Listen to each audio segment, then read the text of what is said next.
In early January 2025, the serene desert city of Palm Springs, long celebrated for its mid-century architecture, vibrant LGBTQ+ scene, and hopeful families seeking fertility treatments, was shattered by a chilling act of domestic terrorism. A powerful bomb detonated outside the Desert Pathways Fertility Clinic, injuring 12 people and shattering the fragile sense of safety that children, mothers-to-be, and clinicians had come to expect. What followed was a nationwide hunt for a motive, a man, and the ideology behind an attack targeting the fundamental right to build a family. This is the story of a community-tested, ideals challenged, and terror born of toxic beliefs. Desert Pathways was more than just a medical provider. It embodied hope. Couples and individuals arrived daily, clutching charts, family photos, dreams. The waiting room buzzed with anticipation. Small voices whispered, "I'm pregnant." Eyes glistened with hope. So on the chilly morning of January 12th, when a disguised backpack was shoved at the clinic's front doors and detonated at 8:07 a.m., the shockwaves crumbled more than glass. Patients in tear-streaked gowns, a nurse with shattered eardrums, a psychologist with broken legs.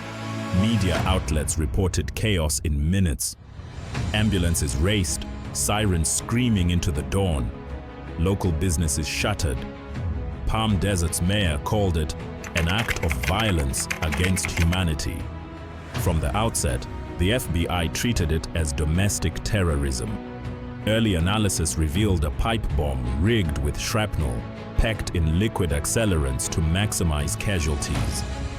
Witnesses described a suspect in nondescript clothing, hooded, face obscured, leaving a duffel and fleeing in a beige compact SUV. Security video captured footsteps, the glow of a lighter, the flash, before chaos swallowed everything.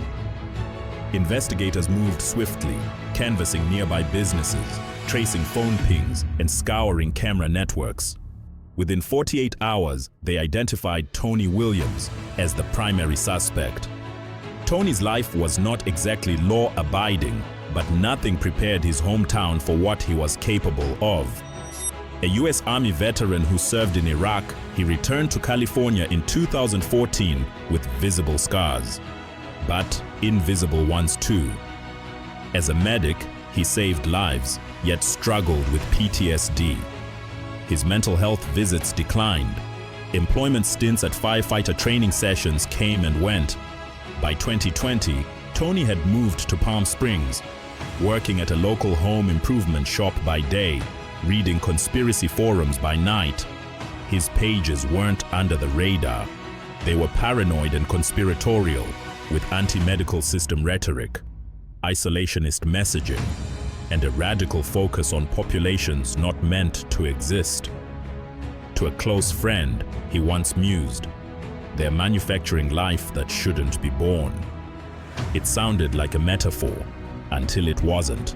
As law enforcement obtained warrants, they found Tony's home layered with propaganda, books on anti-science philosophy, notes analyzing clinic data, maps showing facility layouts, and photographs of female-bodied individuals and LGBTQ-identifying couples leaving the clinic. His journal entries tracked fertility success rates and ratios. Investigators found receipts for nails, pipes, fuse components, and shrapnel pellets, purchased just days before the attack. A police log described finding a manifesto-like note scrawled in ragged handwriting. "They spin babies on machines. Someone needs to wake them." The FBI's Hate Crime and Domestic Terror Task Force interrogated Tony's mental health. Clinical psychologists diagnosed PTSD and acute paranoid delusions, yet also found signs of planning, calibration, and chilling calm. When arrested on January 14th at a gas station 200 miles north, he appeared distraught, but not contrite. He muttered, "I had to stop the machines," echoing the same phrase he'd scribbled in his notebook. Despite counsel, He refused to speak. His defense would later argue he was mentally unfit, suffering from transient psychosis. But prosecutors presented incontrovertible evidence. Mobile phone data placing him at the clinic before the bombing, bomb-making materials in his backpack, photographs of his car at the scene.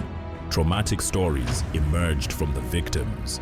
A woman who managed to flee through shattered glass recounted the moment of detonation, an appalling roar, her ears bursting, every step filled with dust and blood. A pregnant patient, spared from late-term losses, now grapples with post-traumatic stress. A staff member lost her hearing and must use a cochlear implant now. One of the gravest concerns wasn't just physical injury, it was emotional. Couples undergoing IVF, LGBT+ PECs, filled with guarded optimism and planning a future, now canceling appointments. Desert Pathways itself paused treatments, offering grief counseling and reinforcing its campus. The scar was real, deep, permanent.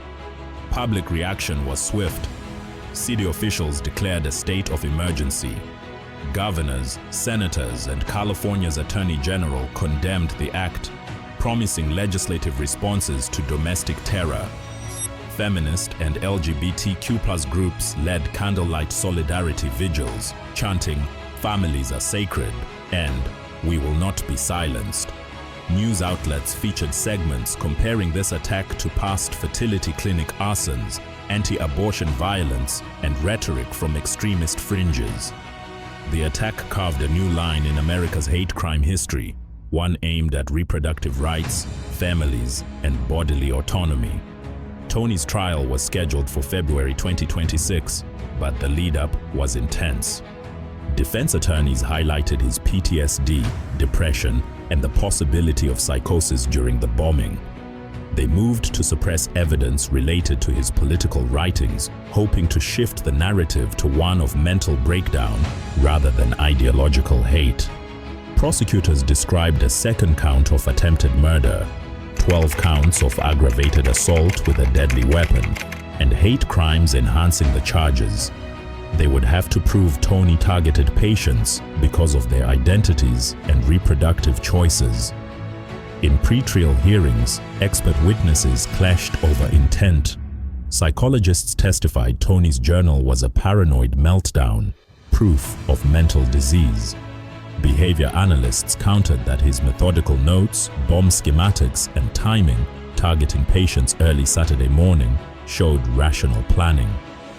A forensic pathologist testified about injuries, glass shards lodged deep, burns patterned after accelerants, secondary shrapnel in the walls, evidence consistent with tactical intent to harm.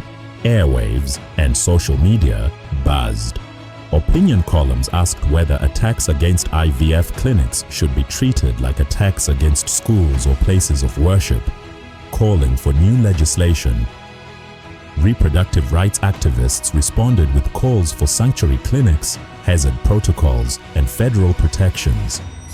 National security analysts connected Tony's rhetoric to a broader conception conspiracy movement, an anti-technocratic, anti-science bumper sticker sitting just above militia signals. A representative from the SPLC described a surge in reproductive freedom extremist content. Meanwhile, Desert Pathways reopened after 2 months, adding bomb shelters, clinic panic buttons tied directly to law enforcement, 24/7 patrols, and reinforced entryways. A staff email read, "We cannot let fear decide our future."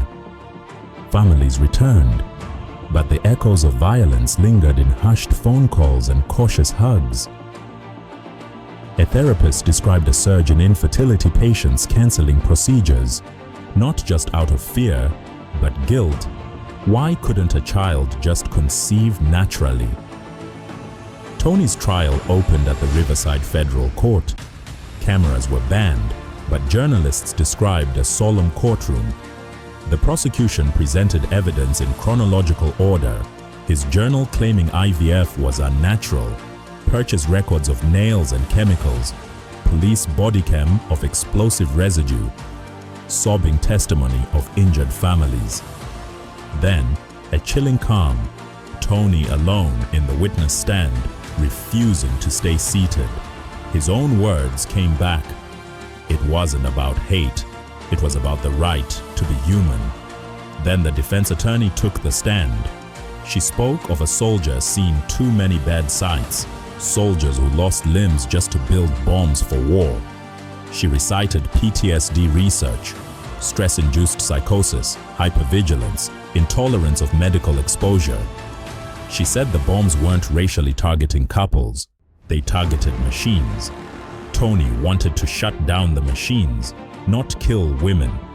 A hush fell, gasps, even some nostrils flared across the courtroom. This wasn't the ultimate defense. It was heartbreak masquerading as rationalization. Closing arguments began. The prosecution said, he walked into this clinic with a weapon, with intent, timed for maximum human impact. This was not a misfired thought. It was murder. The defense replied, he's unwell, unmoored by a lifetime of trauma. His intentions didn't include maiming children or innocent families. He intended disruption. Forensic attorneys passed over every loop of his timing, every blog post he'd written, every bit of syntax in his journal. Was it extremist ideology or wounded reason? On March 3rd, 2026, the jury reached a verdict.